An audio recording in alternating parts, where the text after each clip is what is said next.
ici un produit très important pour la distillerie car c'est notre premier produit. C'est la première bouteille qu'on a réalisée. On est donc sur le gin, le Normandy Dry. C'est un gin évidemment conçu à 100% à la distillerie, qui a un petit clin d'œil sur les gins londoniens évidemment, en l'appelant Normandy Dry. Ce qu'on a voulu dans ce gin en fait, c'est de réaliser une recette. C'était la première recette, donc c'était assez important de bien le faire. Et j'ai pas voulu partir sur un pot pourri de gin avec 200 botaniques que j'aurais adoré, toutes les mettre dans ma recette et à la fin avoir un tout un peu compliqué, trop complexe. Et donc ce que j'ai voulu, c'est retravailler mais basiquement le squelette du gin en fait. Donc les 3 baies qu'on retrouve le plus, la baie de genièvre, la graine de cardamome et la graine de coriandre. Ces 3 botaniques-là, pour moi, font le squelette de beaucoup de gin. Et là, je voulais rajouter un côté assez citrique, sans avoir besoin de rajouter beaucoup de citron dans ma recette. Et donc, j'ai travaillé 2 poivres pour travailler aussi la longueur en bouche, qui sont le poivre de Sichuan et le poivre de Timut.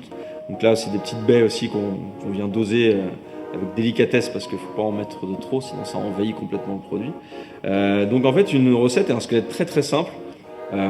Et pour apporter une touche normande, je viens rajouter de la pomme et de la poire dans l'alambic. En fait, dans les gins, on vient souvent travailler avec des paniers à fleurs ou à fruits dans l'alambic pour aller chercher les notes les plus légères. Donc on ne travaille pas forcément en macération, mais après. Donc les vapeurs de la macération passent à travers les fleurs ou les fruits.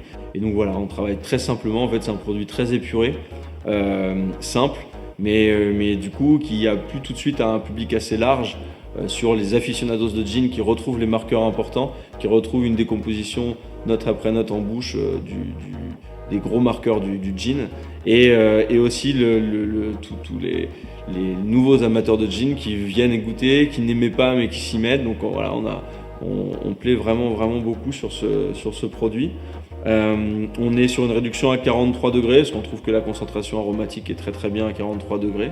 Alors la petite anecdote sur ce produit là, c'est que quand on a commencé notre premier embouteillage à la distillerie, j'avais mon beau-frère de la brasserie du Zinc, la Barbouze, qui est à Pavilly, qui est venu nous donner un petit coup de main et nous a apporté un petit peu de matériel.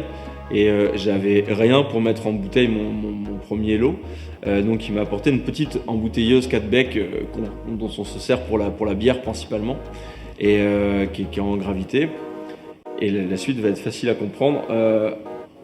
On mettait les bouteilles et en fait le fluide est peut-être plus fin, plus léger, elle se désamorçait assez rapidement. Donc pour la réamorcer, il y avait une pipette, mais la pipette ça allait pas parce que du caoutchouc, etc., l'alcool, ça allait pas. Donc on était obligé au début de le faire à la bouche pour réamorcer. Et en fait, on l'a fait une fois, ça nous a fait rire. On dit oh bah il est tôt. Et en fait 2 fois, 3 fois, et arrivé à 11h, on a dû trouver un autre moyen parce que en fait ça devenait très compliqué de mettre en bouteille. Et la journée a été très longue et on a bien cru qu'on n'allait pas réussir à embouteiller ce gin là. Donc voilà, c'était la petite anecdote qui n'est peut-être pas à dire, mais j'en garde un très bon souvenir en tout cas. C'est un produit fin, long en bouche et qui était notre premier produit, donc le produit vraiment de cœur de la distillerie.